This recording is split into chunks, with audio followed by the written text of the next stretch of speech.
Okay. Good morning, everybody. Welcome to another edition of Complete Sports Media's podcast, coming to you from a Tuesday morning. Unusual for us. I hope everybody got the update that we sent them yesterday saying we had to postpone the podcast for a day. I did hear from some of you that you were waiting for it. Glad we could get the update out, but I'm glad we could bring it to you. Didn't want to waste all that sports watching we did over the weekend. Lots of great sports to talk about. And as always, Jason Cameron joins us to break it all down.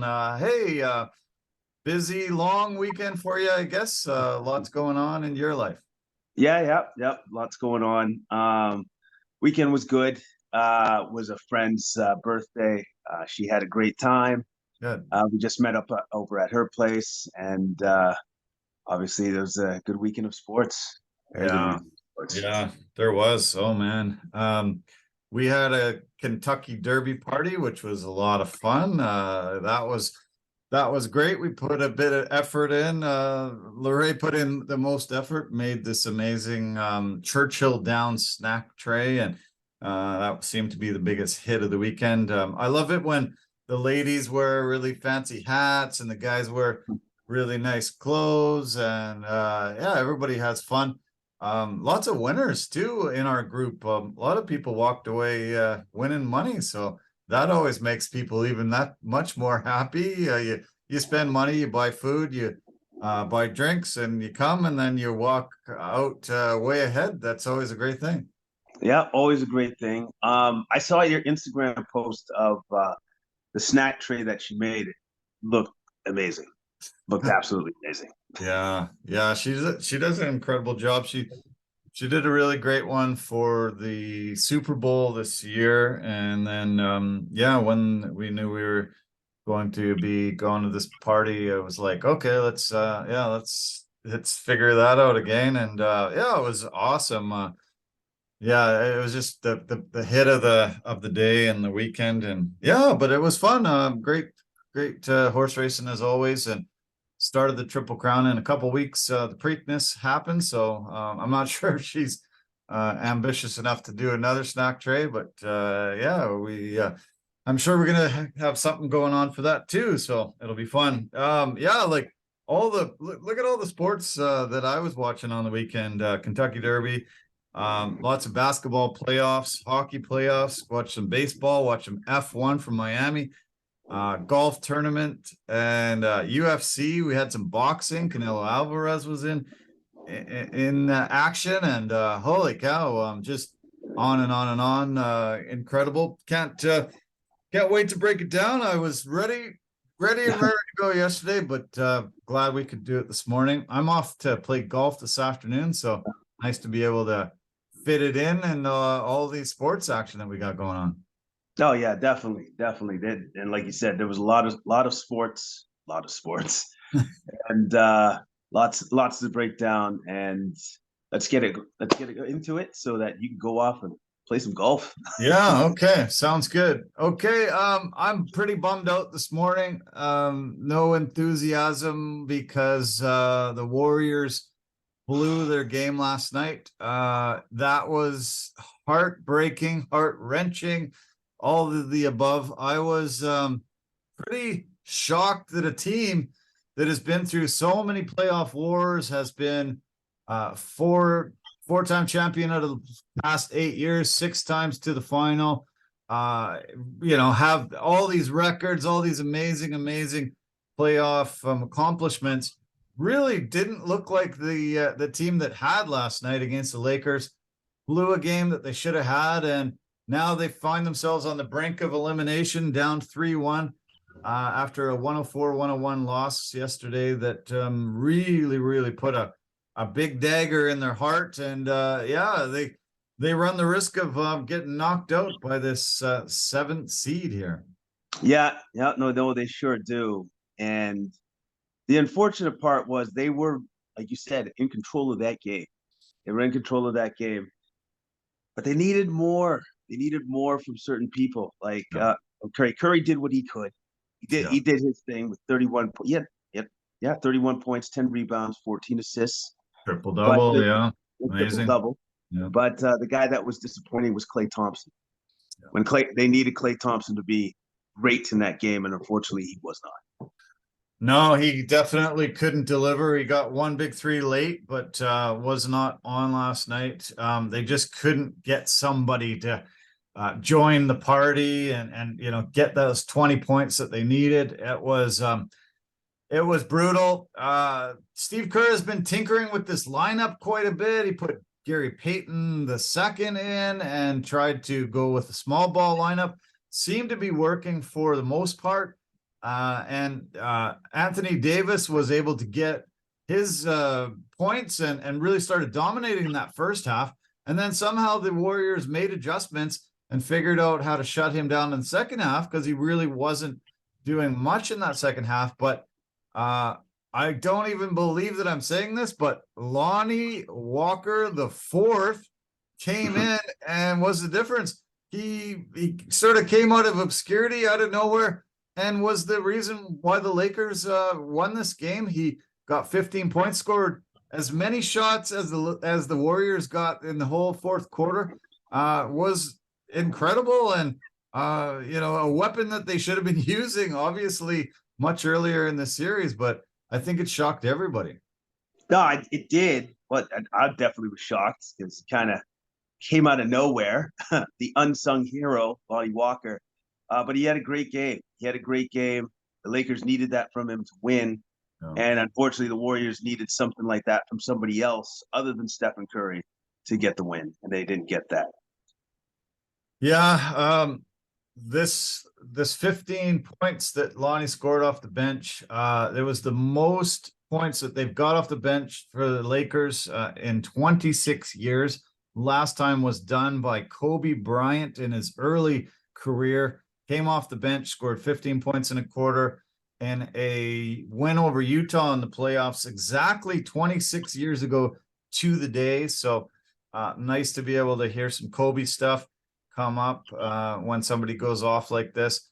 It was, it was shocking. Rob Pelinka made some trades at the trade deadline, seemed to really turn this franchise around. They were, I think the record was 26-31 at the trade deadline, sitting in like 12th, 13th place around that time, and really has reshaped their roster, was able to get some pieces that they needed, and now they are actually considered the favorite to win the West, second to win the whole entire thing. Boston is favored over them. This is crazy how much they've turned this season around, how much they've turned this playoffs around, going in as a 7th seed, and now they really have a legitimate shot at going all the way. Yeah, no, they most certainly do with the 3-1 lead, and Rob Pelinka needs a lot of credit. He needs a lot of credit, man, because at first he put that team together. Obviously, that team did not work, so changes and adjustments needed to be made, and he made the right ones. He made the right call, and now look at where they are at right now on the cusp of going to the Western Conference Finals. We obviously remember the series between the Cleveland Cavaliers and the Golden State Warriors when Golden State was up 3-1. Cleveland came back and won the title on the backs of LeBron. Can Steph and the Warriors pull off the same type of move and be able to come back off a 3-1 deficit here? It's going to be incredibly hard. It's going to be incredibly hard. And the Warriors would need their best players to play at their ultimate best, at their peak, for the next 3 games for that to occur. I don't know if that can happen. I think Curry will do what he can do.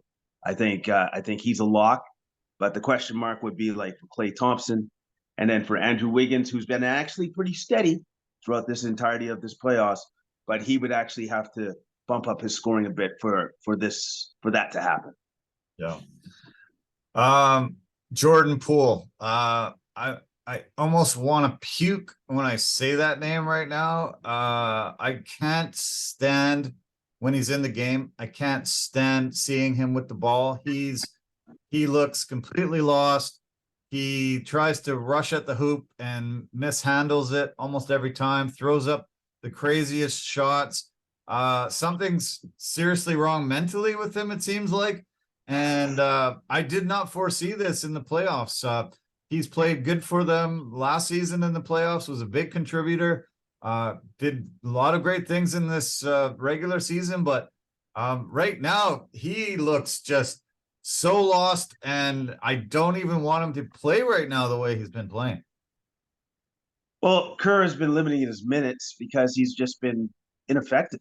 He's been very ineffective. And like you said, like his shot selection hasn't been the best, so to speak. It hasn't been very good at all. So it's unfortunate because this is definitely this playoff run is where they need him to play well. And that is something that he has not done. It's been pretty awful to watch.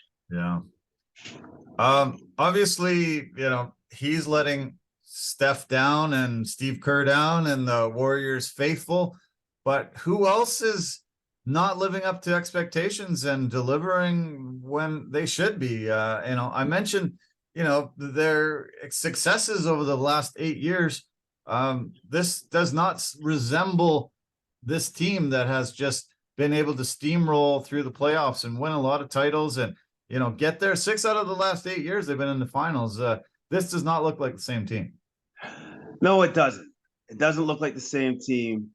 There's a couple things that possibly you could point to. One of them being obviously their trials and tribulations they've had on the road the entirety of the regular season. Haven't been able to win on the road on a consistent basis. And then let's be honest. I think there's another thing that's been adding to this, which is the strife that they had at the beginning of the season, the thing between Poole and Draymond. I think that has permeated and carried over as an underlying thing with this team throughout the entirety of this season. So, and I think that ruins the connectiveness of the team. Yeah. Yeah, I think the Warriors should have made a move at the deadline. I think Poole should have gone.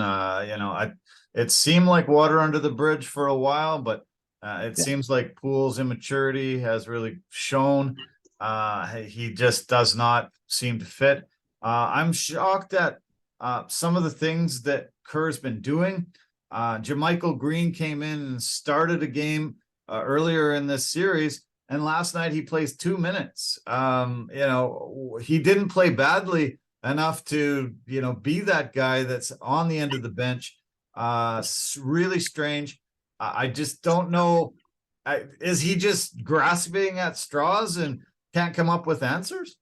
I think he's struggling to find something that works at this point in time. Like he's just trying to find answers.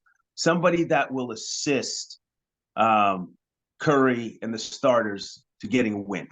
Somebody that will give them that energy, that motivation to to surpass their limits and win these games. And unfortunately, he just hasn't found the right combination.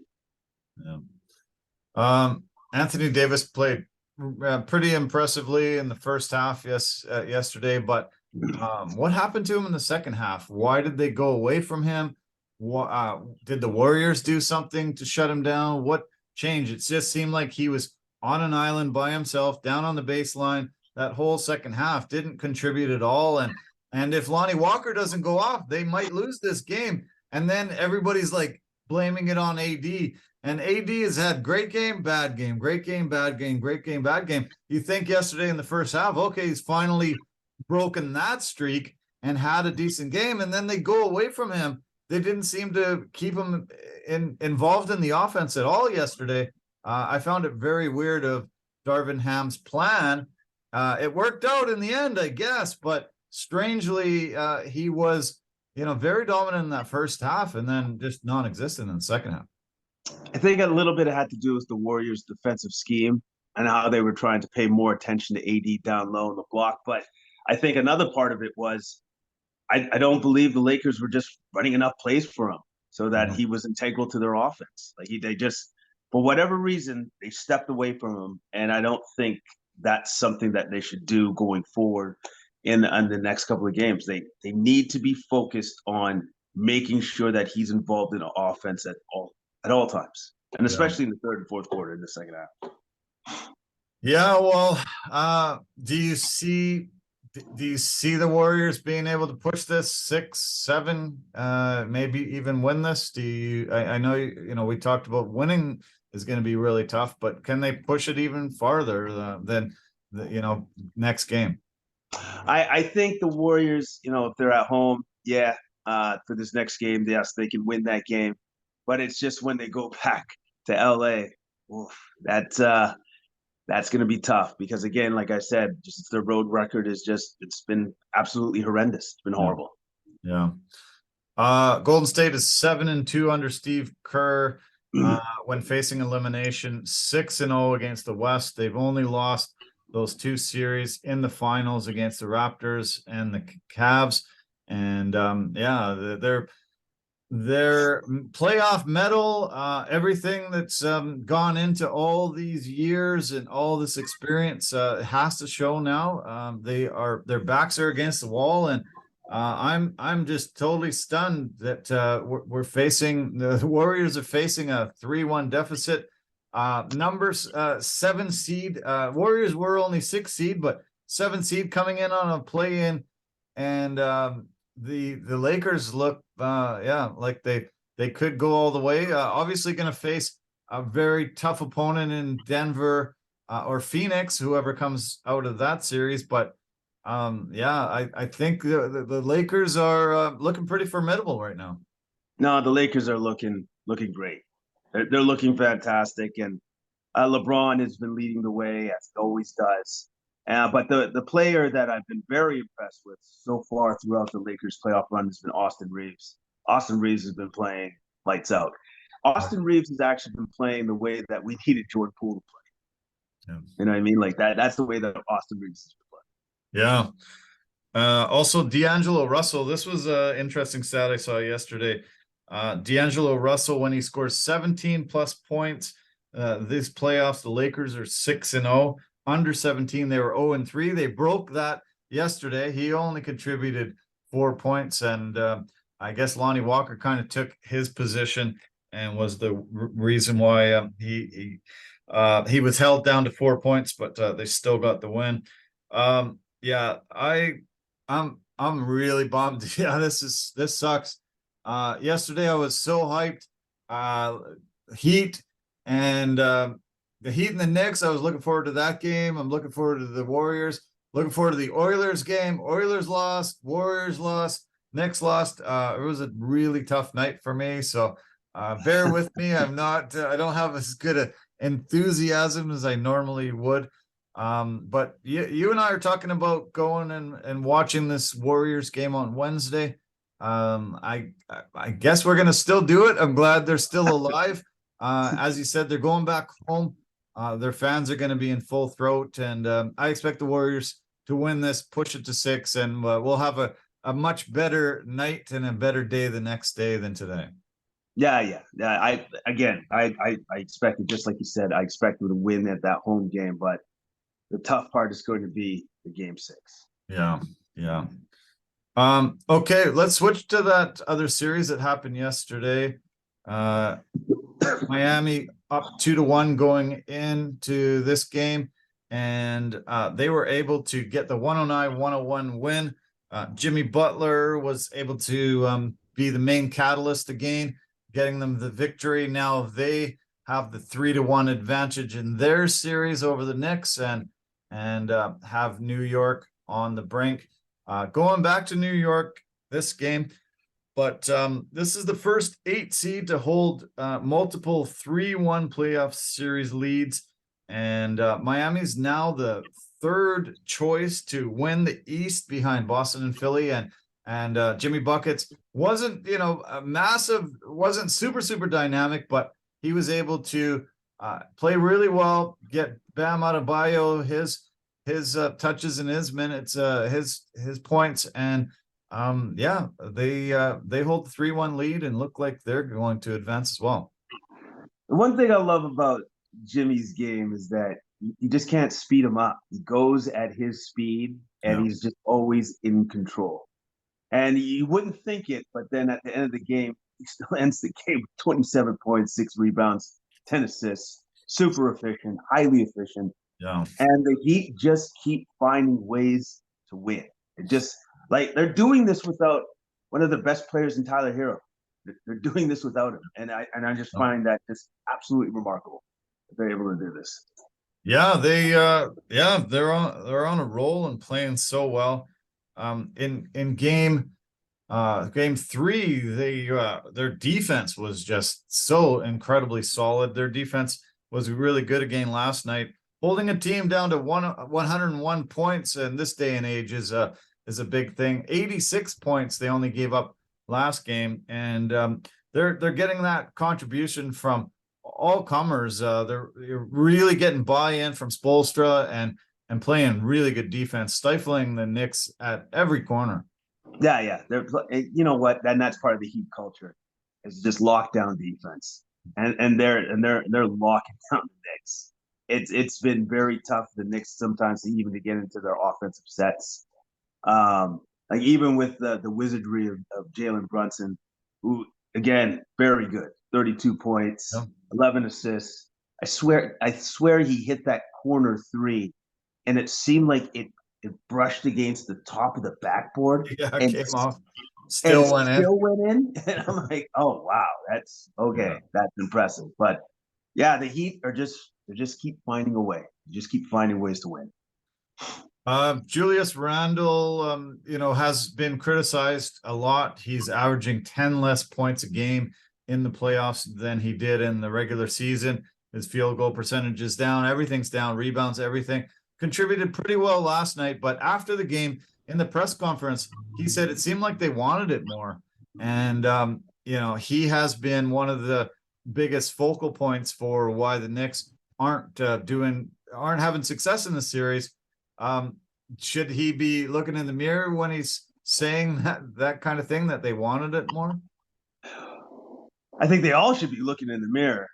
All right. I think everybody needs to take some sort of responsibility. But yes, definitely Randall needs to look at himself in the mirror and take some responsibility as well. Because yes, 20 points and 9 rebounds, but you're supposed to be one of the absolute stars of the team. So I would say he's either supposed to be like the first, like lead scorer, or the second scorer.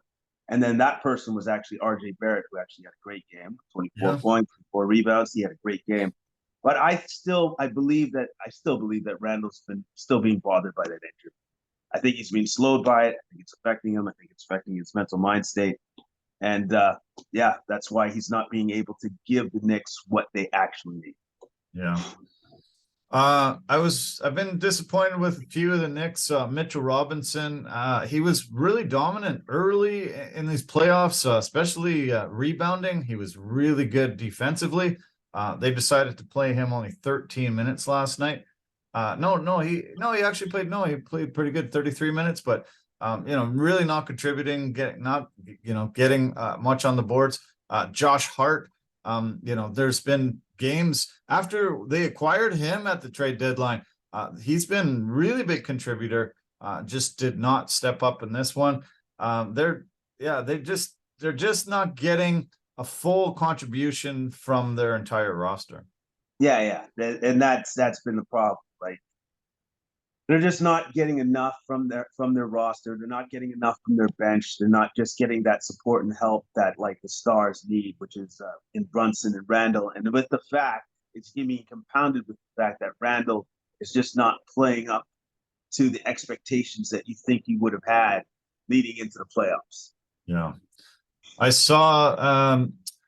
saw him seeming to put a bit of a brace on his ankle earlier in the locker room, and it looks like that definitely is hurting him. The Heat are 14-0 in playoff series when they hold a 3-1 advantage, and New York is 0-14 when they are down 3-1. So looks like this is finished. It's going back to New York, so it probably gets pushed another game, but I don't see Miami losing this series now. Neither do I. I don't see Miami losing this series because they got Jimmy Butler. Right. And that's why I believe they're not going to lose this series and they're going to move on to the Eastern Conference Finals. Okay, why don't we switch to the other Eastern Conference series, the Celtics and the Sixers. Sixers got a huge win the other night. They won 116, 115 in overtime.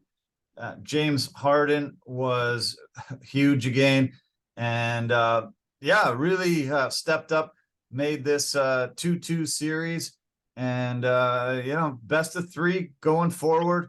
Harden has been up and down, but a really great performance by him in this one. Joel Embiid had a really great game as well, and what do you foresee heading down the last three games of this series? Who's going to take it? Oh man, yeah. You know what? In the beginning of this series, I thought for sure it would be the Celtics. But late game decisions haven't been great for the Celtics. So I would say that I think it's even. I think it's even money on whoever can win this series because the guy that's actually been the catalyst, instrumental for the 76ers wins, has been James Harden. Yeah. And I thought for sure it would be Joel Embiid, but it hasn't. It's been James Harden.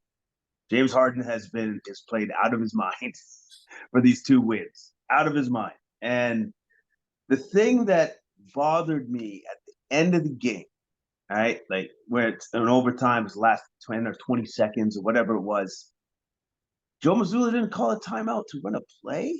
Yeah.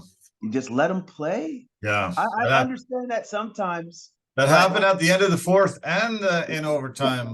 Very weird. Yeah. I guess, I think he deserves criticism for it for sure. Cause it didn't work out. No, it didn't work out. Like it didn't. Like Smart hit the shot, but it was after.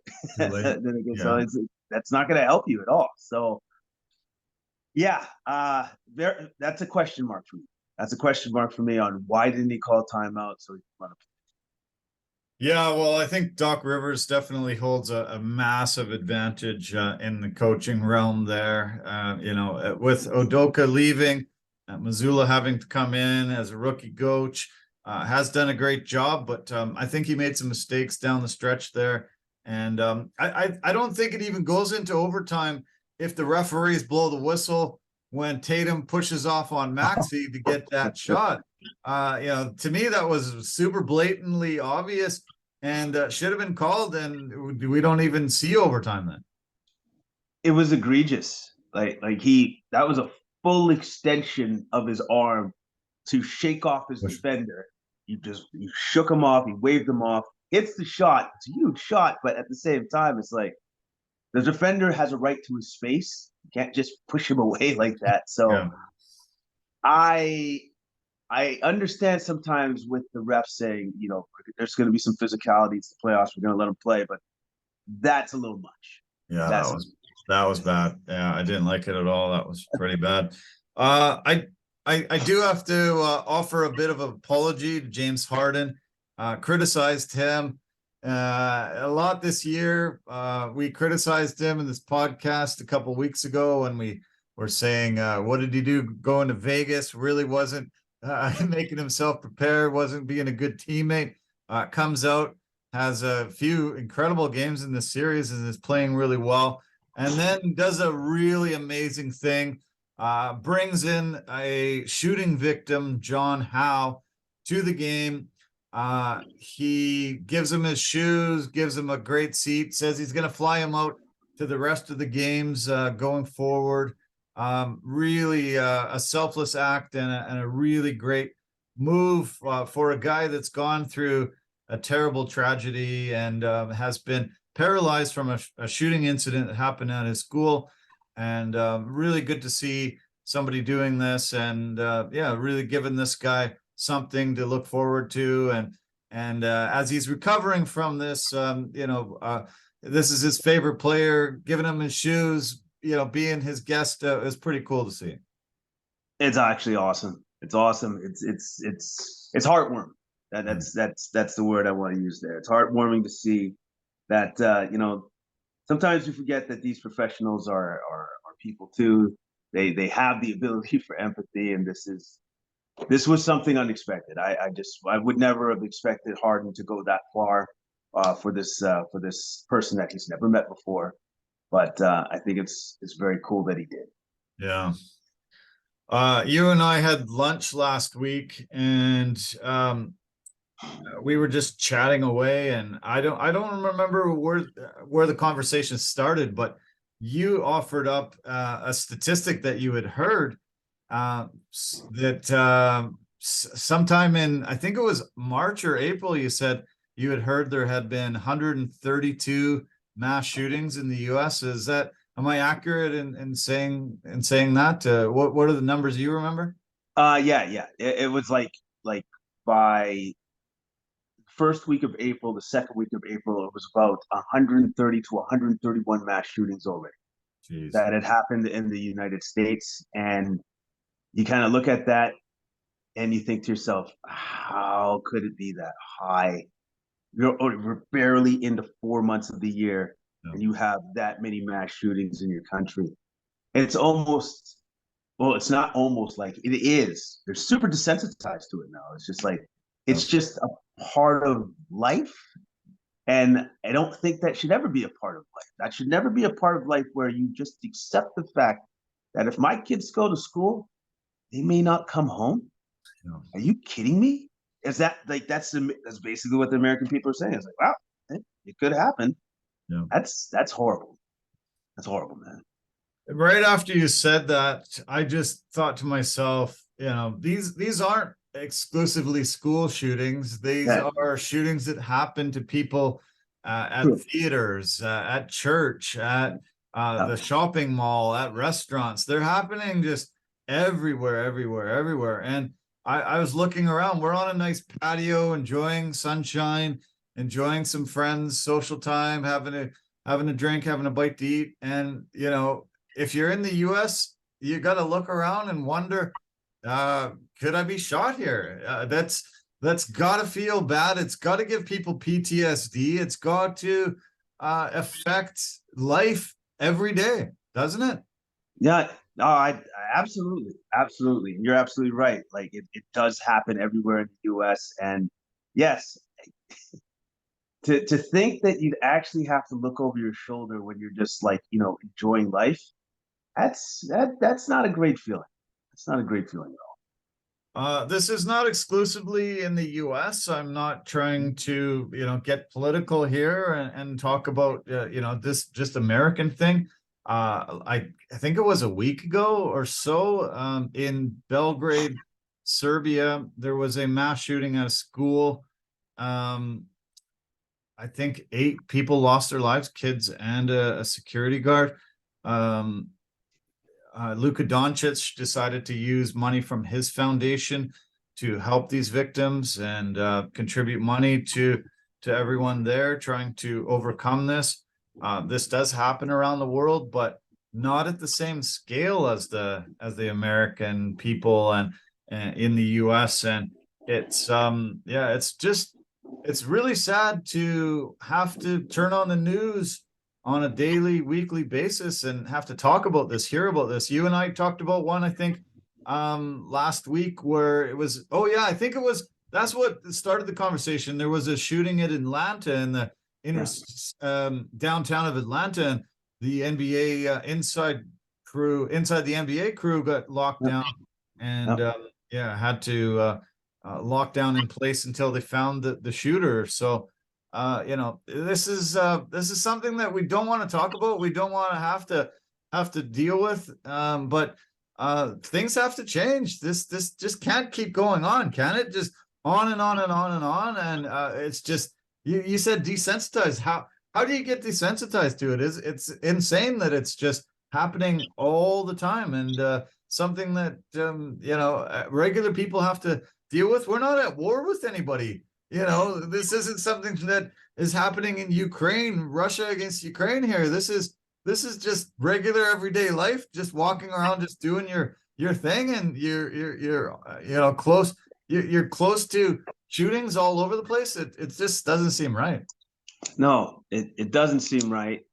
But also too, it's just such a difficult like topic, because it's like, so where do you start? What do you do to change these things so that people feel safer? Obviously, then that's the political world. You got to go to your politicians, and then you have to change laws, and so that people can feel safer, that people can feel comfortable within, like, just stepping outside their house, stepping outside their home, and knowing that they can come back home like alive.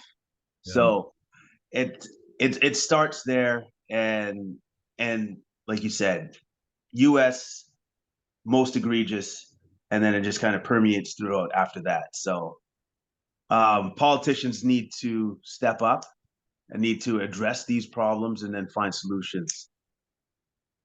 Yeah. Well said. Okay, let's get back to sports talk. Way to go, James Harden, though. Big applause to you. Thanks for doing something like that, and really making basketball a secondary thing. Really, this is life, and good on you. You put me in my place. I'm sorry for some of the criticism that I levied against you. I'm really impressed and proud that you've done something like this, and this was great, and I look forward to seeing John Howe recover and at some more games. He said he's his good luck charm now, so he's flying him out to every game. I'm sure we're going to see lots of footage of him and his family sitting there enjoying the games too. Yeah, and then that, like, again, super cool that he's doing that, and James Harden, do something that good, you deserve your lucky charm. Yeah. Okay, final series that we haven't talked about, also in the West. The Denver Nuggets take a really good 2-0 lead. All of a sudden, it looks like everybody's written off the Phoenix Suns, and they come back and win 2 games, square this series off. Now it's a best of 3, and has the momentum shifted very heavily to the Suns now, winning this series. Where do you think we stand heading into Game 5? I wouldn't say that. I think the Suns figured out a way to win, and behind the incredible, and I do need to say that, the incredible shot making of Booker and Durant, and Booker has been on an absolute tear. Like, he's basically, it feels to me like Devin Booker is like, I'm not going to be stopped in this playoff run. I'm just not going to be stopped. Yeah. Booker was incredible. He was absolutely incredible. But as good as he was, there's this Nikola Jokic guy who drops 53 points with 11-6. And I look at that, and Jamal Murray was very good too. He put in his 28 points. And if they just had another person that put in another 20 points, like Michael Porter Jr. or somebody else, they win this game. Yeah. And that's why I'm saying I don't believe it swung one way or the other. I think this series is going to be super close. I still believe that the Nuggets find easier ways to score within their offense because of Nikola Jokic. But if Durant and Booker keep making shots the way they do, and then have an arbitrary guy step up, like Landry Shamet, who comes off the bench out of nowhere and drops 19 points, if you can do that, the Suns can definitely win this series. But this is close. This is going to be a close one, man. Close. Yeah, that was such an epic battle between Jokic and Murray, and KD and Booker. Incredible. Booker is doing things that we haven't seen efficiency-wise since MJ. He's had the most points in a playoff season in the first 9 games since 1990, Michael Jordan. Some of the stats that you keep seeing him on, the graphics keep coming up. It's MJ him. It's unbelievable how efficient he's been. He was always kind of that forgotten superstar in Phoenix until they went on that big run a couple of years ago, made it to the finals. I think Kevin Durant always looked at him like, oh, okay, maybe that's a running mate I could go with here. He should have hitched his wagon to him a long time ago instead of Kyrie, but This is a dynamic duo, both scoring 36 points that night, just absolutely having incredible ways about themselves, being super efficient. But Jokic, just holy cow, 53 points in a loss. The guy was just otherworldly, and he just does it with smoke and mirrors somehow. I don't know how or why he's so awesome at what he does, but he's able to just be so dynamic game after game after games, passing records that Wilt Chamberlain has, Shaq has. Things like this is just shocking for a guy that just doesn't really look like your athletic specimen that you think would be super dominant like a Shaq or a Wilt. But he's just that good. He's just able to be that friggin' good. No, he's that good. His basketball IQ is just otherworldly, and the fact that he's like your greats. He's like Jimmy Butler, where it's like you can't speed him up. He's going to go at his pace, and his footwork is absolutely top tier. Yeah, It's his footwork is amazing, and so you put all those things together in a slightly unathletic body. yeah. And you got Nikola Jokic, and Yeah. hey, the man is amazing. And, he's going to play the way he's going to play. And if Murray, now it feels like Murray has turned a corner and he's playing more like Bubble Murray, how he played then. That's true. And this is just going to be body blows. It's going to be blow for blow now in this series. I think it might go. I think this one goes 7. Yeah. 7. Yeah, I think you're right. Yeah. Jokic, that was the highest total ever scored in a regulation playoff loss, the 53. First player in NBA postseason history to average 40-point triple-double and shoot 60% from the field over a 2-game span. And he tied Wilt with the most playoff triple-doubles by a center at 9. Nobody else has more than 3. So, yeah, it just superlatives to keep talking about him. He finished second in the MVP race this year, but through the last 3 years, this guy has just been otherworldly, an absolutely incredible center. When NBA is really moving away from center-focused teams, this guy's still one of the greatest players in the league, and throwing up that kind of a performance to try to get his team winning and doing well. It's such a joy to watch a guy that's that good play that well. And they lost, but man, it was not, you cannot blame even one iota on him. No, absolutely not. The reason why it was so close was because of him. So hey, he's going to play that well for the rest of the series. You know that. And I just look forward to the rest of these games, man. Like it's going to be great. It's great to see. After they went up 2-0, I thought, okay, well, I can't see Phoenix winning 4-5. This series is probably done. I figured they'd probably split there, but now it's 2-2. This makes for a super compelling matchup. Back to Denver. Denver's a hard place to win because of the mile high altitude there, and it's difficult. They have been one of the most top. They've been one of the top home teams for a reason, and so I think they win Game 5, but it probably goes back to Phoenix. They win Game 6, and we're going for 7. Yeah. I think that's exactly how it plays out. I really do. Like you said, very hard to play in Denver because of the altitude, but I think this goes 7. I think we have 3 more excellent games to watch. Yeah. Okay, so tonight we've got let's see, Heat Knicks at 4:30. No, sorry, Celtics Sixers 4:30, Nuggets Suns 7 o'clock. So those are the tip-off games tonight. Okay, let's shift our focus to the UFC. UFC 288. Great Great event.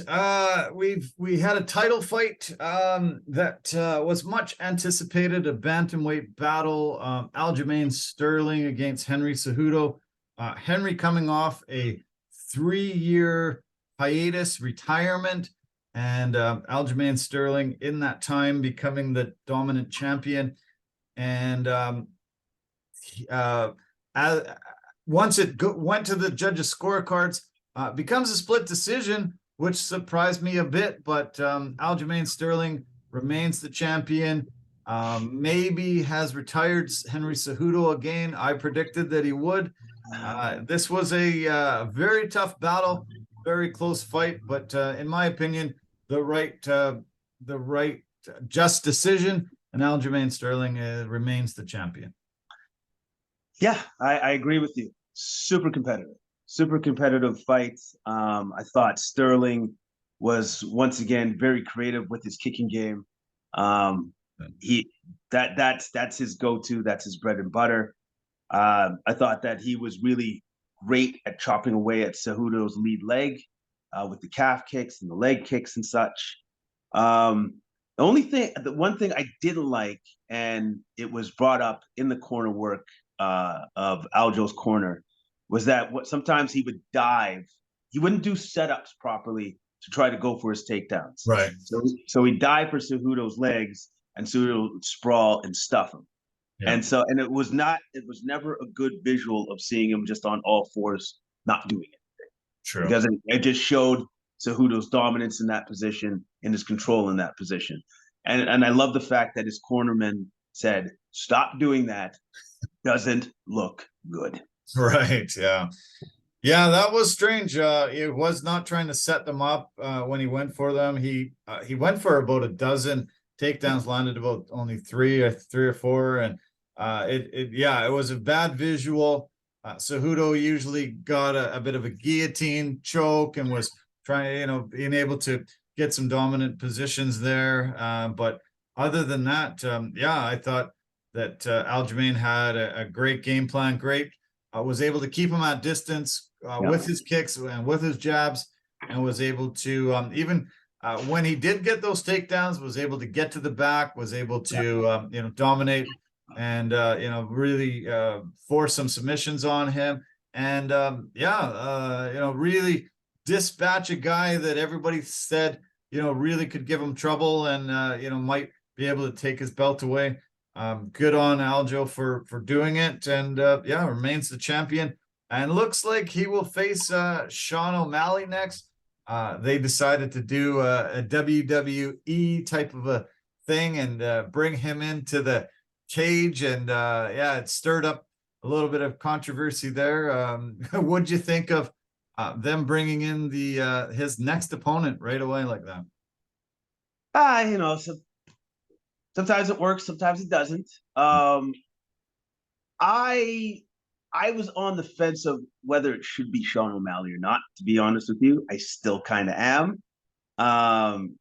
He's very popular, he's very outspoken, and he's an exciting fighter, but I kind of thought that there was other people that should have gotten the nod ahead of him, to be honest with you. I really did. So what did you think? I didn't love it. I know that the UFC bought the WWE recently, and are co-companies now, but I don't like the visual. I don't like the possibility of fights after we saw we've seen some pretty bad occurrences in the UFC when guys get into the cage and have some extracurricular fights and stuff when they're not actually on the card. I didn't like that. I thought it was a little bit funny when Merab grabbed his jacket and put it on and jumped up on the cage and had the Michael Jackson red jacket of his on. That kind of made me laugh, and thought that was pretty funny of him to even consider just grabbing the jacket and sticking it on. No, that actually was very comical. It was funny. It does create a weird scenario. Sean O'Malley, one of those guys that utilizes his mouth to get where he wants to in his career. UFC has been sort of falling for those traps over the years and give guys opportunities before they're sort of ready or before they're, in line to do it. It happens with O'Malley here. I think it's good for Aljimain because I think he's a much better fighter than Sean O'Malley. And I think he wins this and decides to move up in weight. He said this will be his last fight at this weight class, and he's going to move up and then give his teammate and best friend Merab Dvalishvili an opportunity to go in. He said he doesn't really know how they will work that once he makes that move, but Merab has decided to stay away from the title chase for now while his friends got the belt. He doesn't want to fight him for it, so it might be working out really good for this Sarah Longo team, and they might have 2 belts very soon. I think Merab is on a meteoric rise and probably can get this belt. And we'll see. I don't think Sean O'Malley really has a really legitimate shot at beating Aljimain the way Aljimain is now, but we'll see if he's been able to fix those holes in his game and get there. But I think this probably is a walkover for Aljimain in this next one, and then we'll see what occurs next. Yeah, absolutely, because you have this weird dynamic right now, like I was saying before with Merab's win against Peter Yan, where all of a sudden Dvalishvili is, well, I'm the gatekeeper, and I don't want anybody to fight my friend. So no, you gotta get through me. Then it's like, okay, so now who do we throw against this guy since nobody can beat the second guy? yeah, no kidding. So yeah, it puts the UFC in a bit of a tough spot, but we'll see it play out. There was word that this fight might happen very soon. Usually we see title fights pushed off 6, 8, 9 months, even a year. There's word that this could happen within the next 2-3 months. This Sean O'Malley Aljimain Sterling fight. That actually, you know what? If it does happen like that, if that's how it comes about, I think that's Aljimain Sterling doing a solid for his friend, because as he's preparing now for his next fight camp, it's not like Merab's going to be fighting anybody, because why would he take that risk? Right. Like, why would you do that? Right. So I think he's probably speeding up this fight camp so he can just get this next title defense done, move up to the next weight class, and then work it out so that Merab is in there for the fight for the belt once it's vacant. What's next for Henry Cejudo, Triple C? He looked like he was really distraught over this loss. Looked like he was even considering retiring and take his gloves off and really didn't have any answers with Joe Rogan in the cage. What's next? Do you think he's going to get some fire again and want to keep at this, or will he just fade back off into retirement? He could. I think he's going to give it some time and let his emotions calm down. But I'm going to say that's not the weight division for him anyways. Yeah. Like he went up in weight, and you could tell that he was indefinitely the smaller man in there, and that didn't do him any favors. No. So if I was him, I would consider going back to my regular weight division that he fights at and just being the champion there, because I think he can be the champion there. And he can, or at least he can definitely compete with the top 5 people in that division for sure, indefinitely. So I guess it's up to him on what he wants to do. But he might be thinking too that I've already been that champion. I wanted a bigger challenge. Right. Do you think his performance was a lot because of this 3-year layoff? Do you think it would have been any different if he was sharp and had come in off a recent fight? It could have been, possibly. I look at that and I think to myself, it kind of mirrors the Volkanovski Makhachev fight. And you saw how good Volkanovski was against the bigger man, definitely bigger man. Yeah. So I look at that and say he could have gotten closer to that kind of fight if he was still active. But at the same time, does he actually win? don't know. I don't know. Again, like I think it's the size that really made the difference there in that fight. Yeah. One thing that shocked me about this fight was that it's in front of sort of a hometown crowd, very close to his home. Aljimain Sterling seemed to be the underdog in the crowd. People were cheering more for Cejudo. They were booing when the decision was made. Did that surprise you? In Newark, New Jersey, just down the road from Long Island, not far from Aljimain Sterling's home, I thought it would be overwhelming that he would be the favorite there. So did I. I thought it was a little. I was a little odd. It was a little odd. I thought for sure that this would be like kind of like that. Just be Sterling's home court advantage, so to Yeah. speak. And it just it didn't. It was not like that. At least what you could hear it from the crowd. It definitely wasn't like that. Yeah. It was kind of cool. Some of the things they were showing from Newark, they haven't had too many fights in that arena, but they showed one from March 19th of 2011, UFC 128, when John Jones beat Shogun Rua to get his belt for the first time, becoming the youngest champion in the UFC history at 23 years and 8 months. I had forgot that that's where that took place, and it was cool to see. That John Jones getting that belt. It's 12 years ago now, a really long time ago, I guess, but it was pretty wild to see those highlights. Yeah, very wild to see, and then also too, it's incredible to remember that. So in 12 years, he hasn't been beaten. Right. Like, he hasn't been beaten in 12 years. Yeah. He had a lot of inactivity within that 12 years, True. but it's still 12 years of unbeaten record, which is incredible.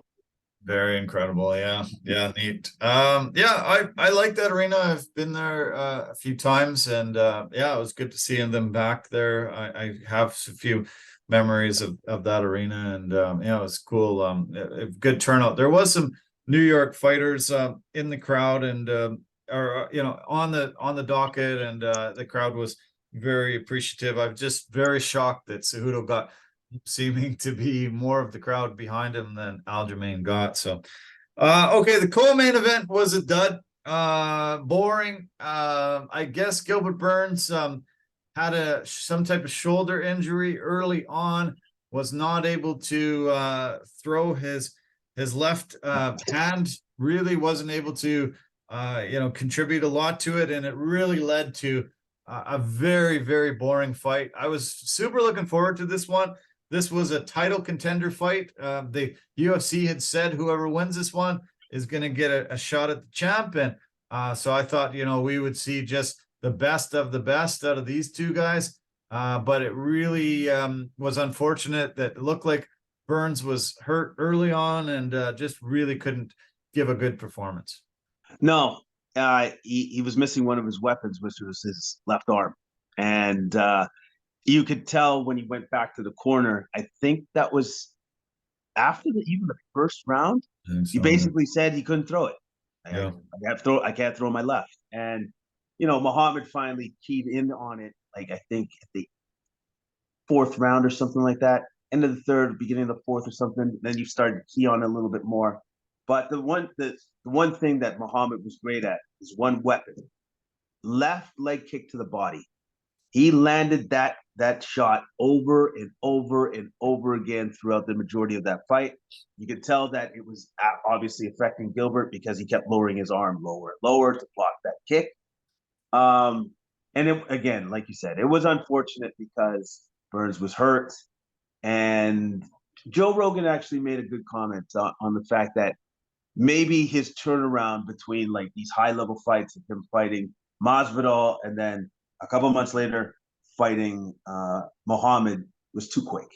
Yeah. It was too quick, and he didn't let his body heal properly enough, which may have necessitated to the injury, or he may have even had that injury before he even stepped into the octagon. We don't know that. Yeah. Yeah, nothing to take away from the performance from Bilal Muhammad. It was just too bad that Burns was definitely compromised in this one, and this didn't look like the normal Burns we see. Yeah, he probably did too short of a turnaround. This was a short notice fight and put together very last minute. So, okay, so now Bilal Muhammad gets a shot at Kamaru Usman. How do you see that fight turning out? Usman obviously getting his belt back and looking pretty dynamic in his latest performance.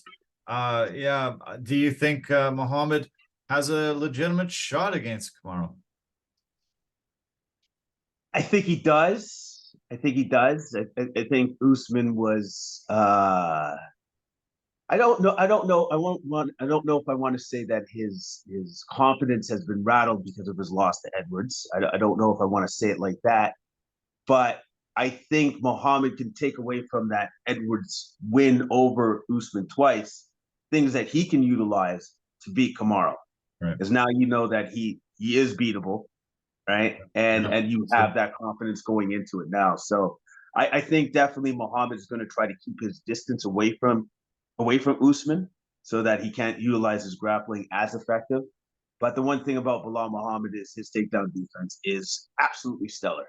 Yeah. So I'm curious to see actually how that plays out. Can Kamaru get him to the ground and keep him to the ground, or is Muhammad going to be like super, like incredibly tough to even get there in the first place? Yeah. I was quite surprised when Bilal Muhammad decided to be the heel heading into this one. He said, no wonder the Nets left New Jersey. This place is a crap hole. And he he said some pretty derogatory things. And then after the fight, he said to Joe Rogan, yeah, New Jersey sucks. And then he's like, no, I'm just kidding. I was joking the whole time, guys. I love Frankie Edgar. I love everybody from here. And I was just kidding around. And I was like, wow, holy cow, because he really didn't seem like he was joking. It caught me off guard both ways when he said it and when he said he was joking. It was pretty genius of the guy, actually.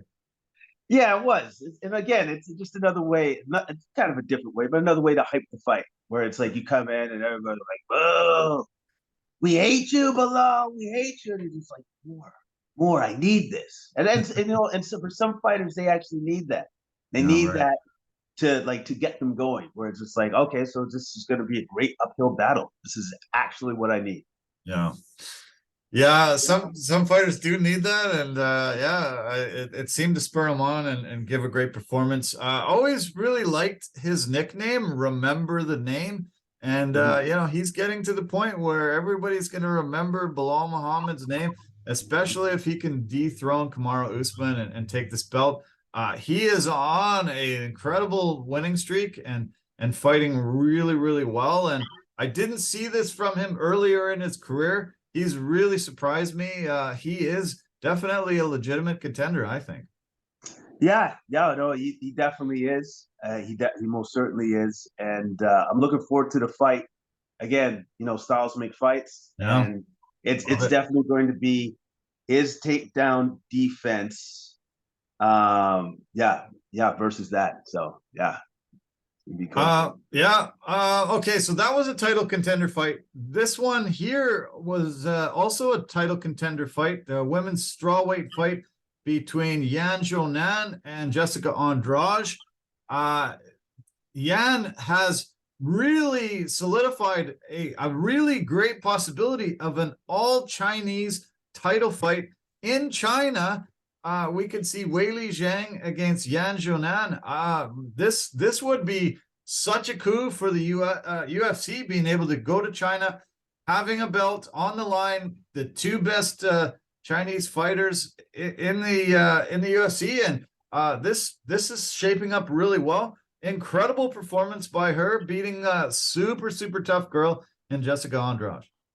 Yeah. Incredible performance. I thought that she was super accurate and on point with her strikes, with her punches and her combinations. Very good. And Andrade was disrespectful in the fact that she didn't respect Xiaonan's power coming back at her. Yeah. And so when she rushed in with her flurry, she got caught rushing in. It's a perfect counter by Xiaonan and put her down. Ended the fight quite quickly. Could be slightly a quick stoppage on the rest part, slightly quick stoppage, but I don't believe that Andrade was going to get up and win that fight anyways. I think, yeah, Zhao Nan that was a very, very good win on her part, and dominant win too as well against a ranked opponent, Andrade. Yeah. Do you think that's what it was with Andrade? She just didn't respect her power coming back, because she really rushed her and put herself in a really vulnerable position, just trying to run in, throw strikes, and boom, got caught with a counter that was just devastating. Yeah, I think that was definitely it. I don't think she respected the power coming back, and when you rush in like that, then she used her own momentum against her, and with that strike, and perfectly thrown strike counter by Zionan to drop Andrade.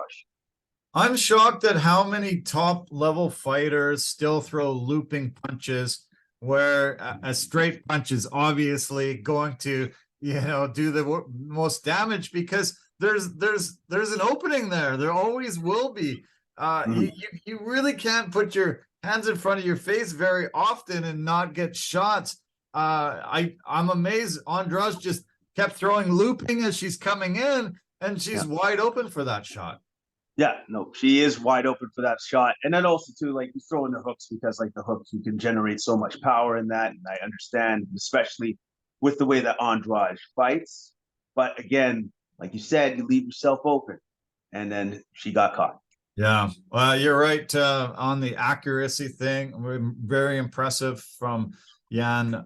Just very pinpoint accuracy, and gets the big win. Okay, so I think it's a no-brainer. She goes up against Weili Zhang in China.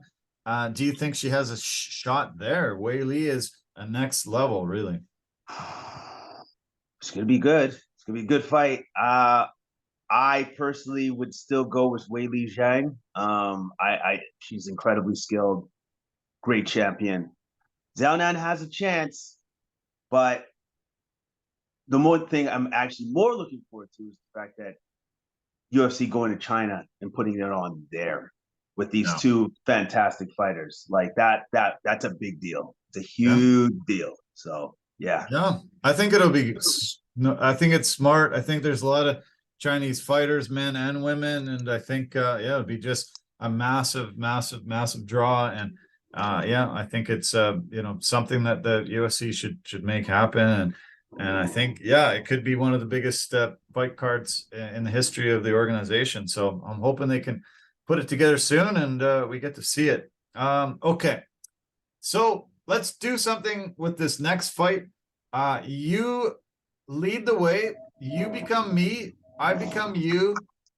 You know how I am against on fighters that come from this country. So you lead the dance. You tell me what happened in this one, and what kind of guy that won this fight. Okay, you're me, I'm you. Okay. I'll be the devil's advocate. Okay, so Evelev came in as number 10 ranked fight. All right, and he goes against a guy that's a complete newcomer into the UFC.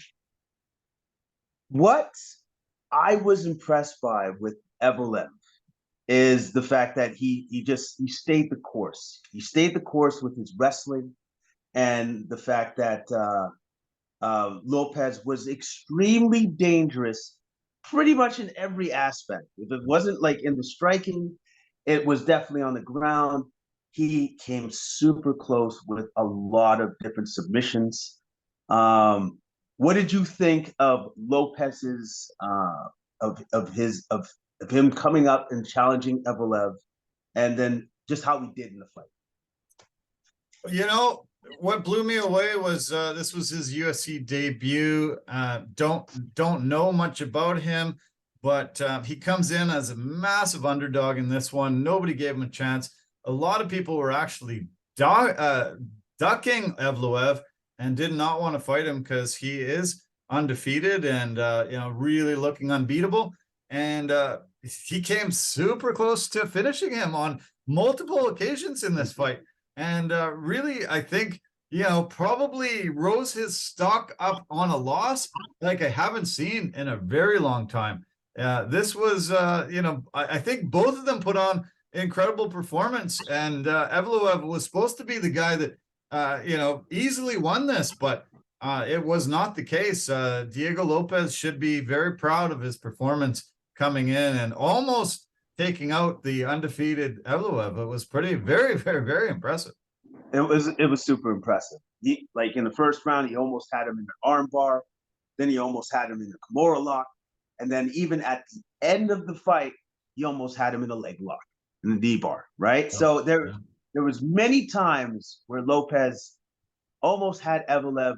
He just never gave up on himself. He never gave up on himself. But Evloev stayed the course, showed his moxie, showed the fact that he was the veteran, and just was able to outlast Lopez, pretty much. He was able to outlast Lopez. Okay, you did a pretty good job, leading the dance here, imitating me, but you didn't say cheating Russian, which I would have thrown in there. You were supposed to lead the dance with that, so I have to say it again. But yeah, we still had unfortunately a Russian in here.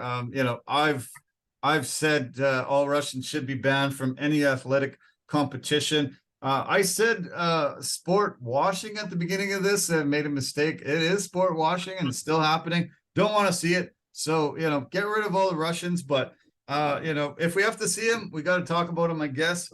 He put on a great performance. I think the best thing about Evloev that he did was he just stayed he just stayed comfortable. He didn't look nervous in any situation, didn't overreact to any of the potential submissions, and his body work was incredible. He outstruck I think it was about 46-2 or something like that body strikes, and I think that was a very very, very influential in the win and getting the decision. He has called out the Korean Zombie.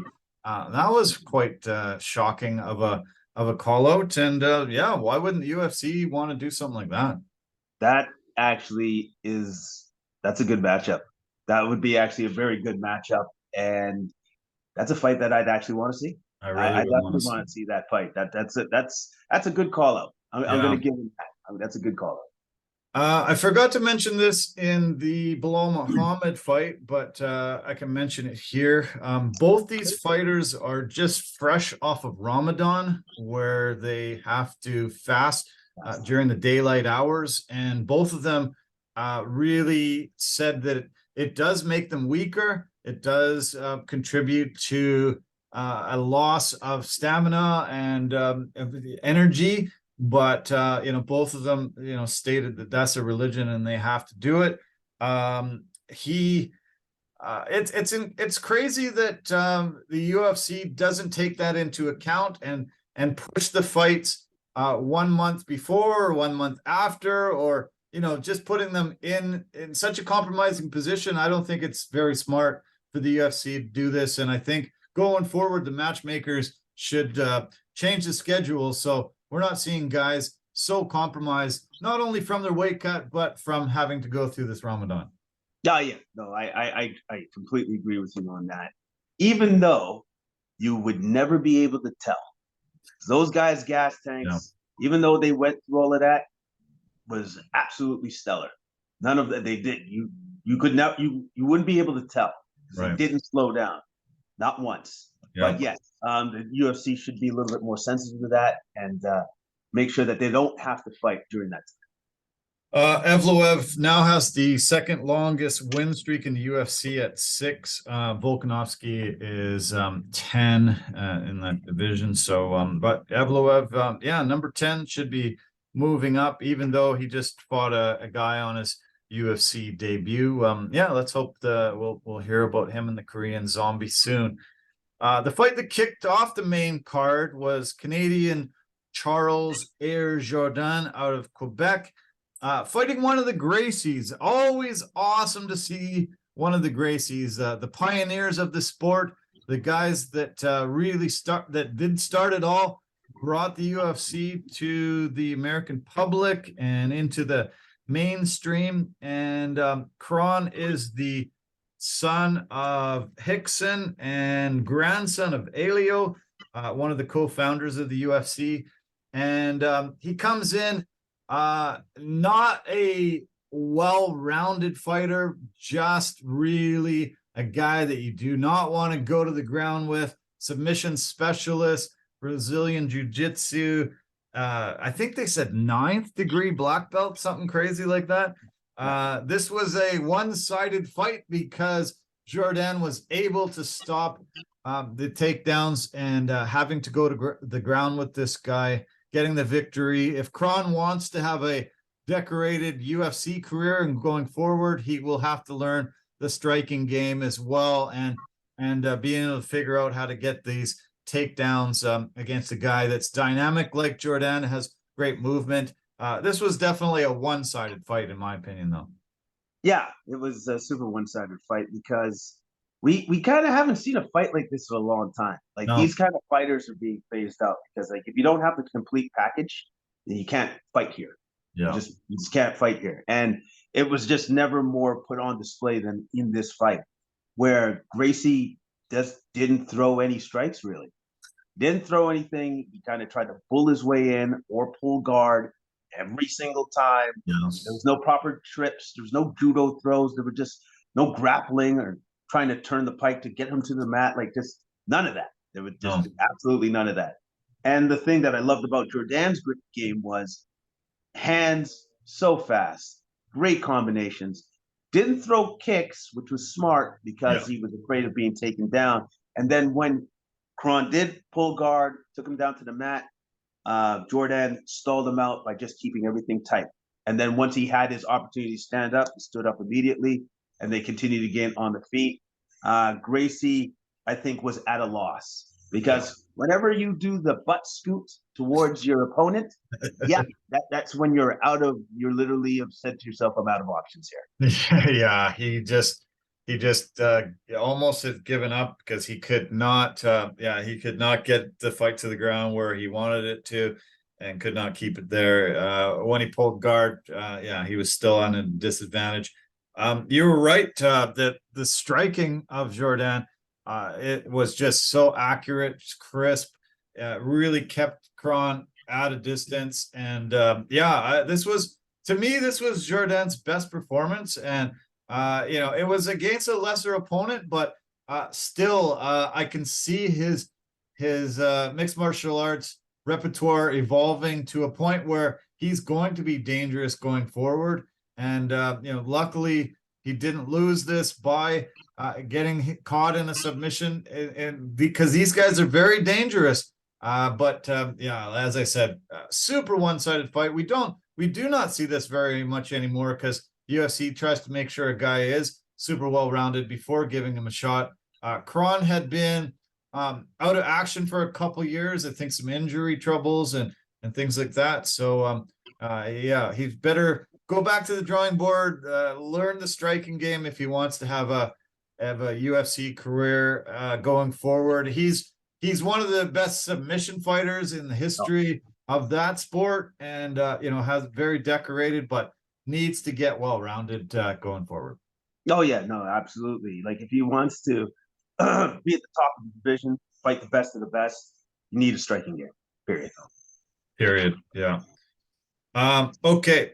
The Evloev Diego Lopez was the fight of the night. Both got 50K out of that. Yan Zhou got another 50K for her performance and big win over Jessica Andrade. The feature fight on the prelim card, also 50K was given out to Matt the Steam Rolla Fravola. First guy to ever knock out Drew Dober. Got a huge win here over a super tough guy in Dober. This was, to me, this was my favorite fight of the night, I thought. And it was pretty incredible when he just dropped Dober, jumped on him, early stoppage, but he had still rocked him really, really heavily and got a big win. No, he got a great win, big win. It was a back and forth affair for a while there. It looked like it's like, oh, this is going to be an absolute war until Favola landed that flush right hook that dropped over like a sack of potatoes, followed it up with some vicious ground and pound. There could be an argument that it was a quick stoppage. I don't believe so, because once Dober jumped back up and then tried to stay stable for a second, he was not stable. I think he just would have taken more damage for sure. We all know how tough that man is. Yeah. He is a super tough dude, but I thought it was actually a good stoppage and a great win by Favola. Great win. Yeah. I don't think just being a little wobbly should be, the reason why they say, oh, it was a just stoppage. I think Dober could have tied him up, could have probably taken a few more shots and still been okay. Was in the last minute of that first round. He was still pretty fresh. I think they should have given him a shot. I think Herb Dean jumped in there too soon. I think Dober had, really had an argument against stopping it that quickly. He was rocked for sure. He was definitely staggered a little bit when he stood up, but that happens in mixed martial arts. There's many times where guys are wobbly and they continue to fight and finish it. I think that shouldn't be a criteria to say that it was just. I think it was way too early, and Herb Dean is a little bit bad for that. Has a bad reputation. One of the greatest refs in the game, but I think he jumped in too soon and for my liking. Now for Favola, he said that his next opponent, he wants Paddy Pimblett. Pimblett has agreed, and we will, I guess, see that going forward. Paddy has had some broken hand, I believe, and might have had surgery. I forget, but he will be a little bit, little more time to recover, but that's where Matt Favola wants to go, and supposedly Paddy has said, sure, let's do it. I'm a little bit surprised. I'm a little bit surprised that his team would accept that fight. I think Favola is a very dangerous fighter for Pimblett. I thought that after the Gordon fight, the Malcolm Gordon fight, that Paddy would be a little bit more judicious in who his opponent would be for his next fight. So all right. Well, let's see how his improvements have been and what he's done so far, and maybe he's ready for Favola. I don't believe he is, but maybe he's. Yeah, I think you're very right about that. I think Pimblett, was really brought back down to earth a little bit by Gordon, who's not highly highly received as one of the top guys in that weight class.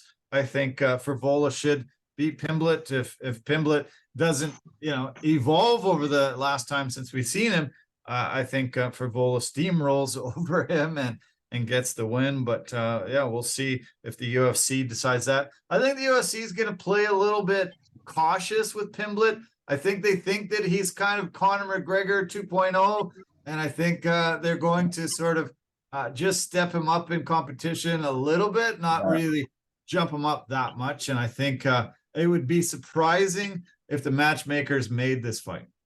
Yeah, it would be a little bit surprising for me. I think incrementally they should step him up if they want to be that guy, because if you throw him to the Sharks too soon, he's going to lose. Yeah, you're right. Yeah. Okay, let's talk about the light heavyweight battle between Kennedy Njoku and Devin Brown Bear Clark. This was a bit of a mismatch, in my opinion, too. I thought Brown Bear would be probably the fighter that wins this one. But then when I saw it, and I saw how much reach advantage, how height advantage, everything that Kennedy had as an advantage, utilized it, and was able to just, I think, dominate this fight. And ended up getting the submission victory, and a very, very, very big, good performance by Kennedy. Yeah, no, huge performance by Kennedy. First round was awesome. Very much a back and forth affair. Took big shots up against the cage. I thought the difference, though, was that Kennedy took control of that fight at the end of the first with a plethora of elbows Oh and yeah, knees. those were deadly. Yeah, Just yeah, deadly elbows. Oh man, rough. yeah. Deadly elbows. And then going into the second, the one thing that always plays to a fighter like Kennedy to his advantage is those long limbs, and this the way that he was able to wrap up the power guillotine. And I was impressed with how long Devin Clark held on for. I'm like, okay, so he's gonna go out pretty quick. And then I'm like, oh, he's not doing that. And you could tell that was as tight as it was gonna get. Yeah. And then he tried to tap at the end, but then he lost Too, consciousness. too late. Yeah. Too Yeah. late. Yeah, it was too late. Yeah, that first round was actually one of my favorite rounds of the year. Back and forth. Devin Clark had landed some big shots, elbows himself, had Yeah. Kennedy in some trouble, but once that got up to the cage, Kennedy started imposing his will, started landing huge elbows, big shots, really turned the tables on this one and really asserted his dominance. But yeah, right, that standing guillotine choke was super tight, and I think they thought that he tapped at some point, but he was just trying to get out of it, and then too late.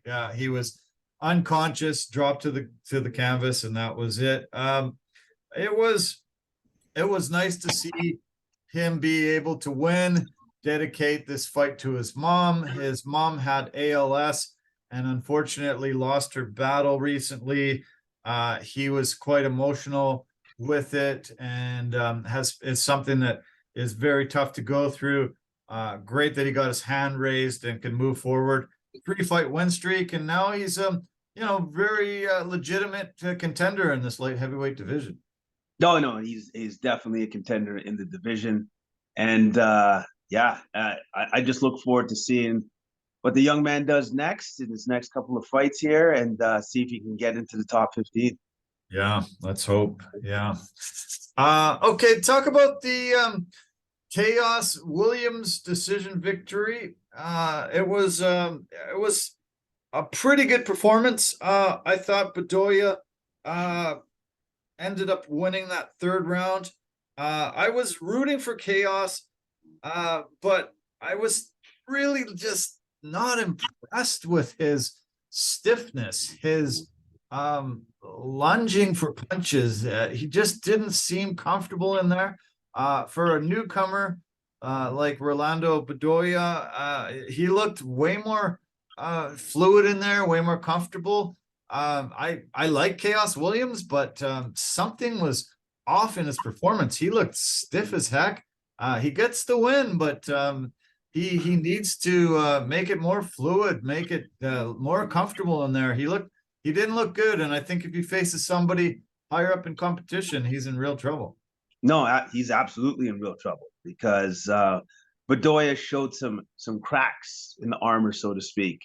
I think Williams he makes it too obvious when he's loading up for his strikes. Yeah. He makes it way too obvious when he's loading up for his strikes. And so if you're going to make it that obvious, you make it easier for him to be countered. Yeah. And if he fights a higher level guy, he's going to be countered all night. So he needs to improve upon that. He needs to not give away obvious tells of when he's going to strike. And I agree with you. He needs to be more relaxed in the octagon when he's throwing his strikes, as opposed to tensing up, loading up, and then firing. So yeah, somebody with more experience is going to be able to see those tells and get away from all of his punches and be able to beat him to the punch. He's won 11 of his last 13 fights, so he looks like to me a legitimate contender when you look at his record. But when I see him fight, I see some very big holes there, and something that needs to be addressed. Hopefully, we'll see a better Chaos Williams next time. Do you want to mention anything about the first fight of the night, women's strawweight battle? I just wanted to say that Jandiroba kind of ragdolled Rodriguez in this fight. Yeah. Like, she was super dominant in the grappling department. Rodriguez had literally no answers for that. None. She had no answers for that. Jandiroba was completely in her element whenever she took her down. I thought it was a very dominant win by Jandiroba. Yeah. I'm sorry if you can hear the lawnmower and weed whacker just going outside my window. Hopefully that's not causing any sound problems, is it? Nope, not for me. Okay. To be honest with you, I don't hear it at all. Oh. You know what I actually hear? They're doing jackhammering outside my window. Really? That's actually what I'm hearing. Oh, geez. Well, glad I can't hear that either. So yeah, we're getting a good space. I was pretty shocked at how much this guy up front's doing the lawn, and yeah, I was like could start barely hearing you. So glad I can't hear you, jackhammer. You can't hear the lawnmower, and we can keep going forward. So okay, well, you're great breakdown. Good UFC card all in all. Looking forward to the next one. We've got one coming up this Saturday. It's a heavyweight main event between Jairzinho Rozenstruik and Jolton Almeida. I don't think this goes the distance. I think we see a KO first round, and it should be something that we talk about very heavily next week as pretty spectacular. Okay, correct me if I'm wrong. And I might be wrong about this, but I swear, didn't Jolton Almeida fight at light heavyweight last time we saw him? Like, is this his first time into a foray as heavyweight? Like, I like every time I looked at this fight and I'm like, I don't remember him fighting at heavyweight before. Because let's be honest, Jairzinho Rozenstruik, super dangerous striker. Like, I agree with you. I think this one ends early. Somebody getting knocked out, and I have a strong feeling it might be Jolton Almeida. But Jolton Almeida will have a good advantage if he can get this fight to the ground. Yes. Yeah. The fact is, though, he has to wade into the fire to get the fight to the ground. Yeah. Can he do that? Can he survive that and get him to the ground? We'll see. The amazing thing about Almeida is he's moved from welterweight up to middleweight, up to light heavyweight, up to heavyweight, and keeps moving up in weight. You're right. We have not seen him, fight, much at heavyweight. He became a heavyweight in 2022. Okay. Has fought a couple of fights. I guess this will be his fourth fight at heavyweight in his career. Okay. But he's a guy that has just continuously moved up in weight his entire career. I think he will have that speed advantage as well as the grappling advantage if he can get Rozenstruik down. Scary proposition, standing in front of Rozenstruik trying to outstrike him. And I think the game plan will be for him to take this fight to the mat. I think Rozenstruik wins this, but we'll see if Almeida can figure out some holes and get this fight to the ground. I think Almeida will try to get this fight to the ground as quickly as possible. I think it would be foolish of him to try to say, you know what, it's going to be a stand-up war. I think I got this. No, you do not. No, you do not. Yeah, right. Yeah. It would be a big mistake. Not something that would be unwise. So we'll see how it plays out. The co-main event looks like a great fight. Anthony Smith against Johnny Walker. Johnny Walker's knockout of Paul Craig recently really legitimized him and put him in that conversation as one of the top guys in the light heavyweight division. I look forward to seeing Anthony Smith, a guy that's been in a lot of wars, longtime veteran. Should have an advantage there. I'm not sure what we're going to see, but I'm looking forward to this battle. I'm looking forward to it too.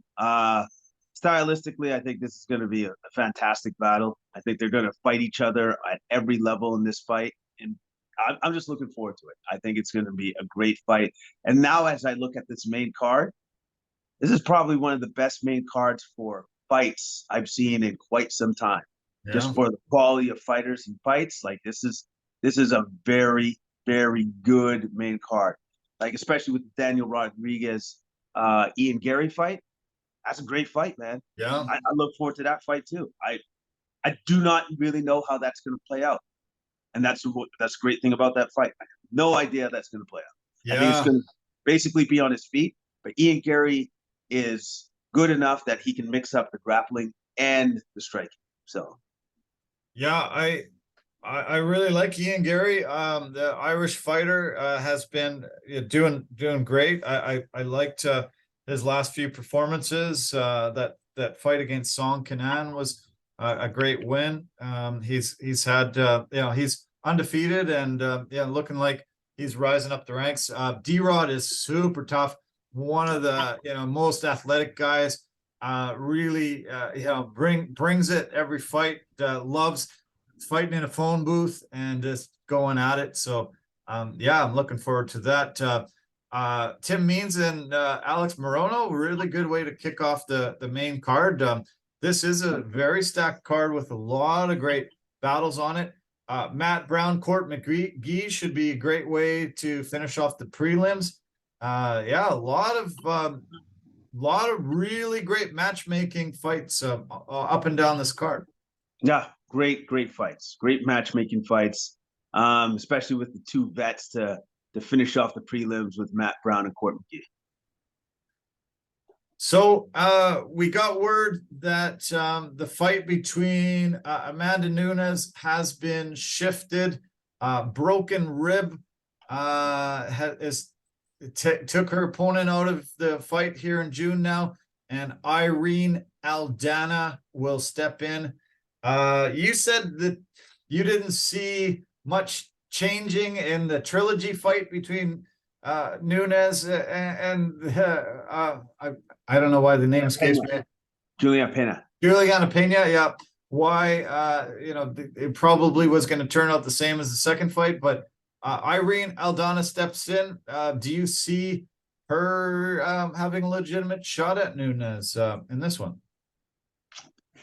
No, I don't. I'm sorry, I don't. I think Nunes is one of the all-time best. For whatever reason, she had an off night against Pena the one night where she lost. Right. I don't think that's going to happen again. And I definitely don't think it's going to happen against Aldana. Okay. I think Aldana has a legitimate shot. Lots of Mexican fighters have been rising up the ranks recently, and I think she's really been fighting well. Was able to get some very big victories in the last little while. Has won 4 of her last 5 fights. The only fight that she lost was to Holly Holm. Yeah, I'm actually more excited about Aldana than I am about Pena, I think. I can agree with you on that because it's just somebody new. I've seen Pena and Nunes fight twice, and from the second time where Nunes fought Pena, I just thought it would just be a repeat of that second time in this third fight against Nunes and Pena. That's why.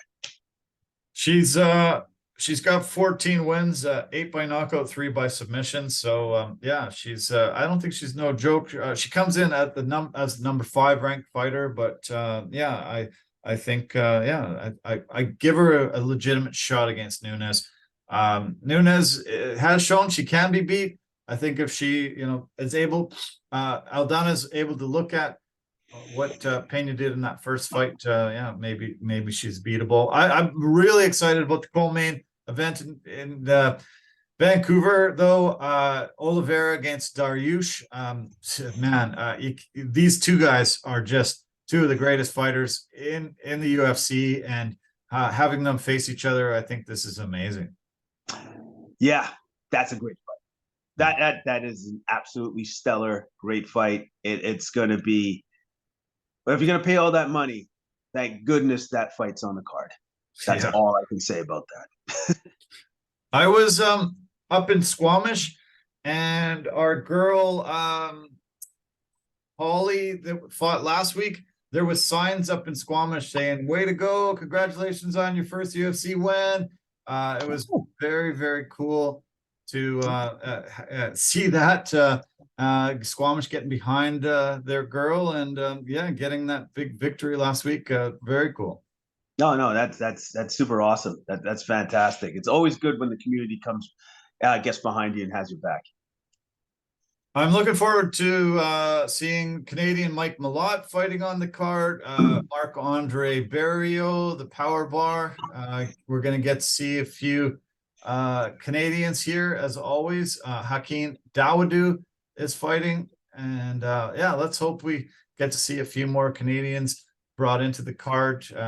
We don't have as many as we used to. Kyle Nelson also on the card. It's nice to finally get a card back here after 4 years away and get to see some local talent getting to fight in the UFC. Yeah, I know. It's always good to see local talent fighting in the UFC so that you know that there's a possibility. Hey, if they can do it, I can do it. Well, if I was a fighter, which I am not. Most certainly am not. Right. Okay, a couple of mixed martial arts notes. Well, boxing notes actually. There is a press conference today talking about the upcoming fight between Nate Diaz and Jake Paul. It will take place August 5th in Dallas.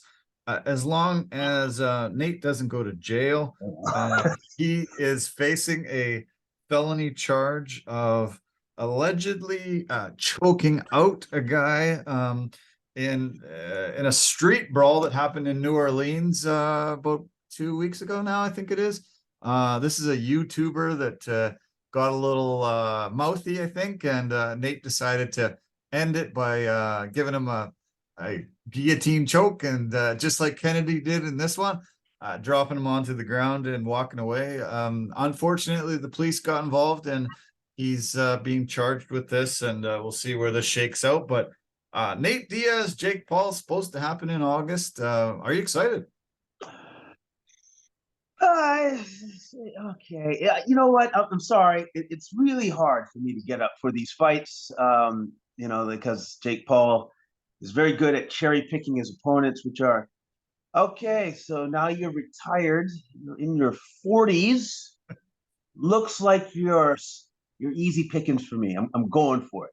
But the thing that I do appreciate, and I honestly do, is the fact that he is able to pay these guys as much money as he's able to pay these guys. Yeah. So that's actually something I do appreciate.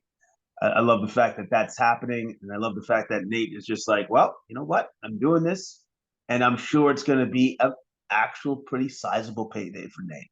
Yeah. So it's definitely worth his time to do. It's one of the reasons why Nate decided to walk away from the UFC. He decided to become a free agent and test the waters out there, and he wanted some big paydays. He's had years of inactivity and trying to get fights, and having to deal with some of the things because of his marijuana use. They wouldn't sanction fights for him and things like that. He's a guy that moved the needle so much in his career, but never really got some massive paydays that he was supposed to get. He luckily fought Conor McGregor on a couple of occasions. It got paid pretty well, but this fight is probably going to dwarf any fight contract that he ever got in the UFC, and finally getting paid. Unfortunately, you're right. He's retired. He's 40. He's heavily outweighed by Jake Paul. And so, Jake Paul, you're right, keeps cherry picking. He fought a legitimate fighter, Tommy Fury, and lost. And decided, okay, I better go back to these former UFC guys that are retired now, and I'd probably be able to beat them all and just keep on going and getting these paydays. And I'm glad on Nate getting the payday. Not really happy about Jake Paul getting it, but it's good that Jake Paul can figure out how to get a lot of these guys paid where they were underpaid during their entire career. Yeah, no, absolutely. Absolutely. And obviously there's an appeal there. That's why he's able to generate so much profit for himself and his challenger. So good on him. But am I excited? Am I can't wait to see this? Yeah, I think I'm good. Yeah, I definitely said that tongue in cheek when I said, "Are you excited?" I didn't think you'd be, chomping at the bit to see it. I'll have to probably give you the play-by-play the next day. But a fight that did happen this weekend, a legitimate boxing fight. Canelo Alvarez was able to get a victory this weekend. Wasn't really impressed with his performance, to be honest with you. Don't really know why he just didn't seem to be himself.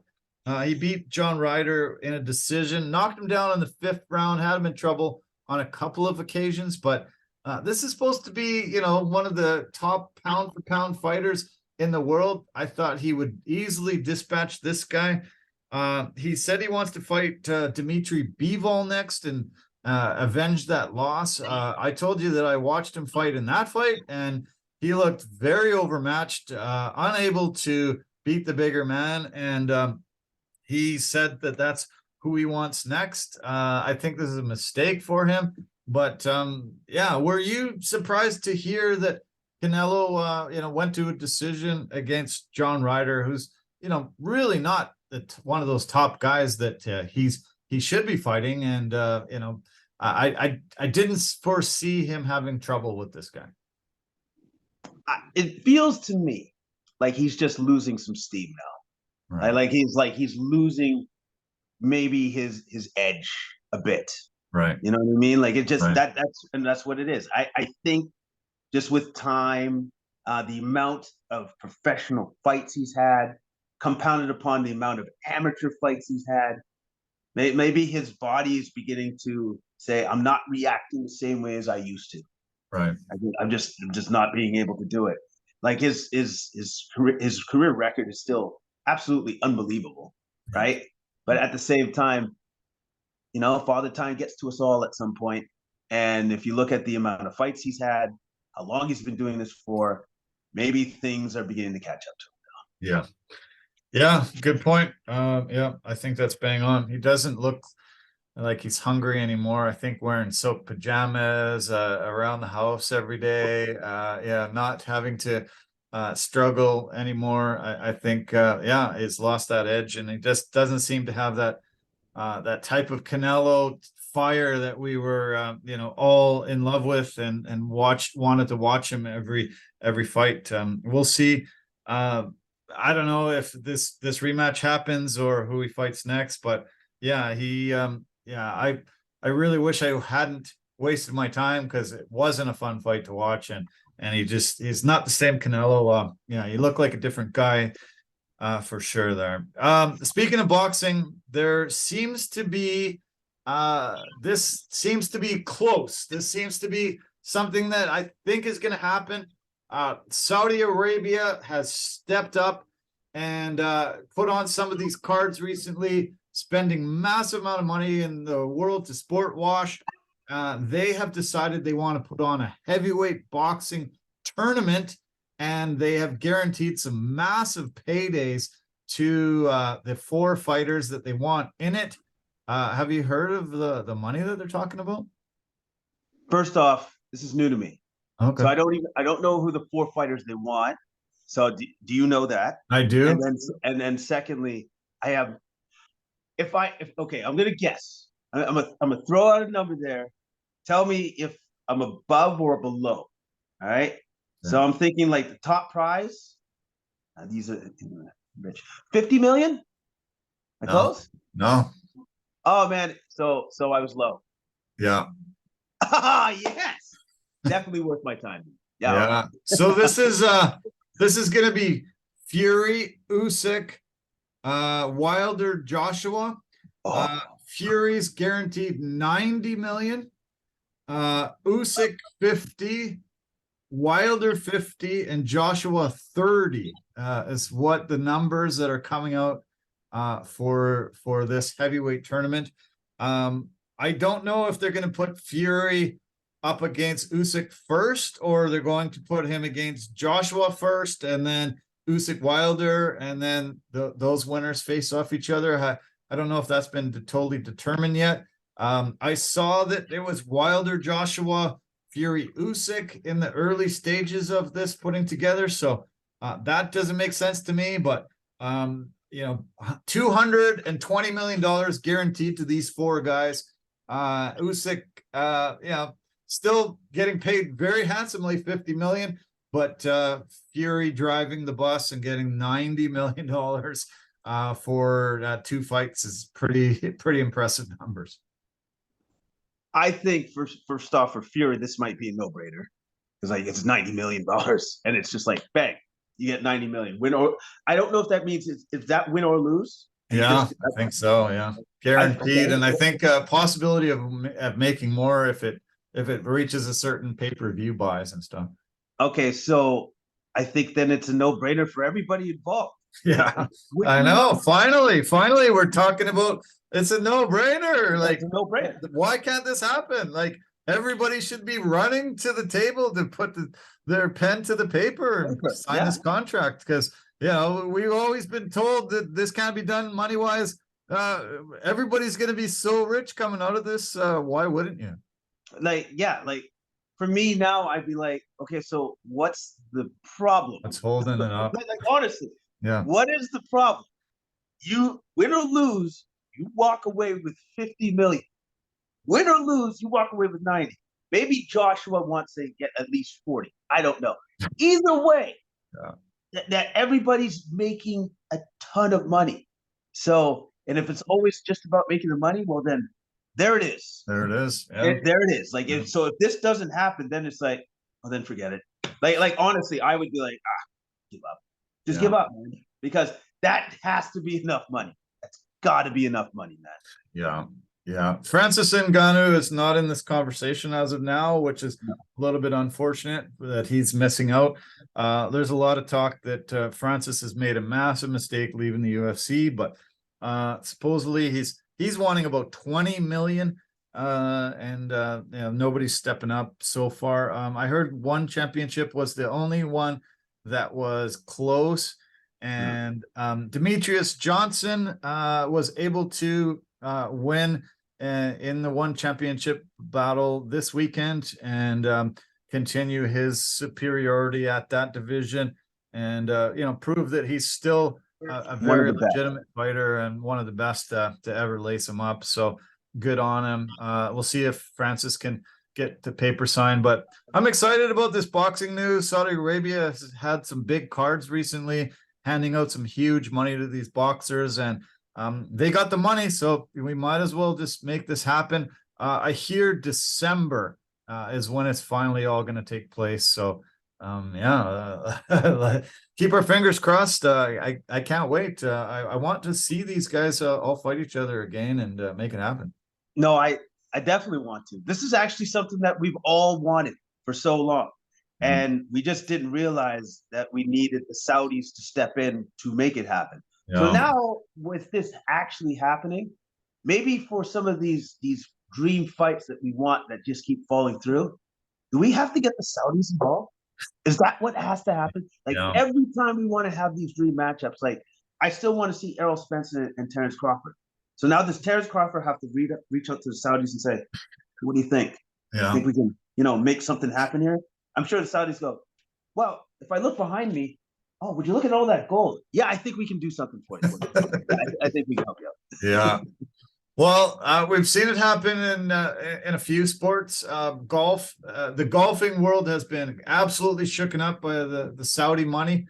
It's so funny how the PGA Tour suddenly found a bunch more money to hand to their players once the Saudis started taking all the top guys out of the PGA Tour. Suddenly, miraculously, oh, okay, we can pay you more than we were paying you, and finally, giving these guys what they're worth and sort of start paying them up to what team sport athletes are making.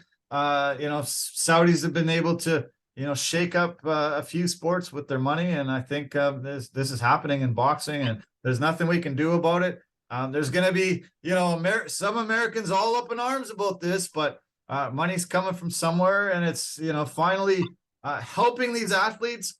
We talked about Diaz finally getting some money. A lot of these guys, they deserve it. They're in their prime.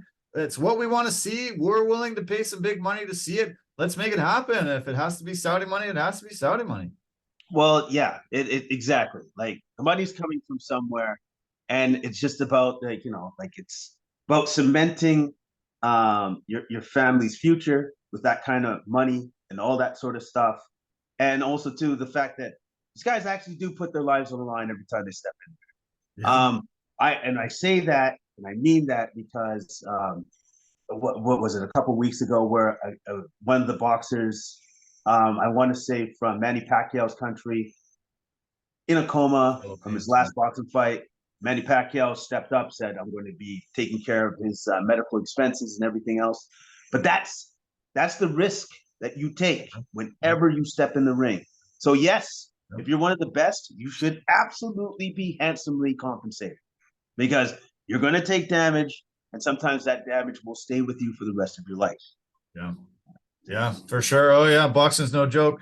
There's deaths every year from boxing, and yeah, it's not it's not an easy sport, and yeah, it's your life was on the line when you're stepping into to a boxing fight, and these guys are entertaining us. We're willing to step up and give actors huge money, musicians huge money for entertaining us. These are athletes that are entertaining us at a high degree, and we've wanted to see boxing. Has had a lot of troubles putting together these super fights and the fights that everybody's clamoring to see.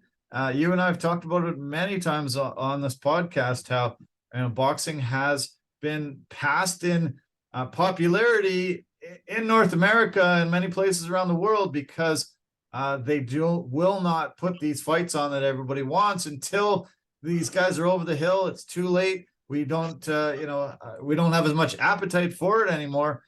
This is this type of thing will be eaten up. I think we're looking at 3-4 million pay-per-view buys, and the world carrying a lot of people wanting to watch this around the world, and the money that will be generated will probably be great enough to pay back the Saudis for stepping up and making these fights happen.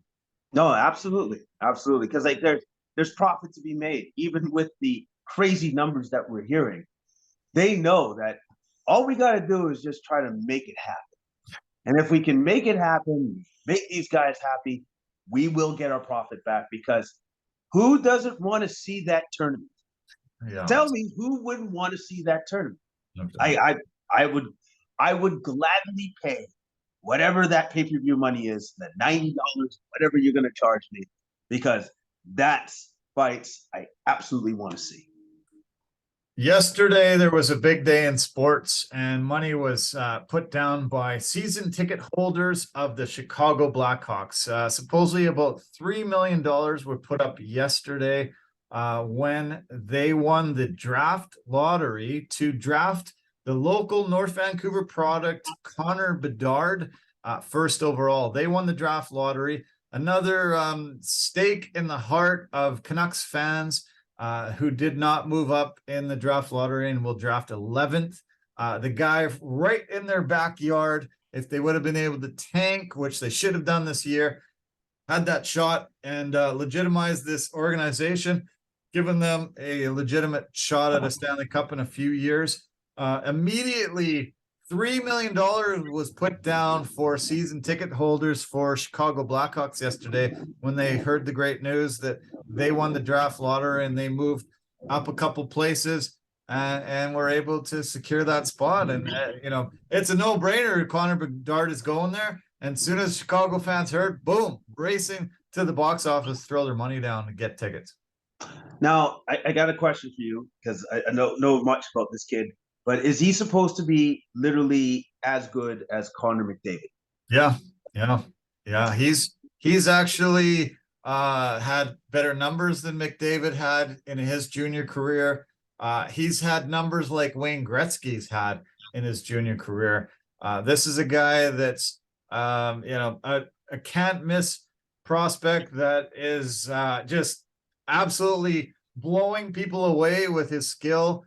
And is going to be the next superstar. Might even be able to be as good or better than Connor McDavid one day. So a generational talent on the level of let's say LeBron James. Yeah. Okay, so in our complete wisdom, what the Canucks thought to themselves is, no, not going to tank, not for that guy, because we're winners here in this organization. Yeah, it was dumb. Chicago tanked. They traded away their cornerstones, their franchise, players. Two guys that helped him win 3 Stanley Cups. See you later. See you later. We got to get this guy in. We're in a rebuilding mode. And this guy is just in the Canucks' backyard. They could have watched him play every single game that he played in his entire life. And they decide, no, we're okay. We're still not going to make the playoffs, but we're going to be, bad enough to get a chance at this guy. Just another just brutal example of how poorly run this organization is, and just makes you shake your head and think, why do you give this organization your time? Because they're just going to screw it up somehow. They probably wouldn't have won the lottery even if they finished last, but at least give yourself a shot at it. Come on, this guy is a talent that can change your organization and will. Chicago is finally back legitimized, and so many people were worried he was going to go to Arizona, which is a joke organization, Columbus, which is sort of an outpost that nobody really cares about. He was going to go to one of these really, really lousy organizations, but he goes to one of the original 6 organizations, huge city in Chicago, big market. He's going to be, plastered all over billboards, going to make a ton of money off the ice. And this is awesome. I was really happy for Chicago and the NHL as a whole. He went to a team that really has a legitimate shot to make him the face of the organization and the league eventually one year. Yeah, and also, too, he went to an organization that is going through a cosmetic remake and change all the way from top down, from like front office down to the players, down to the culture, down to everything.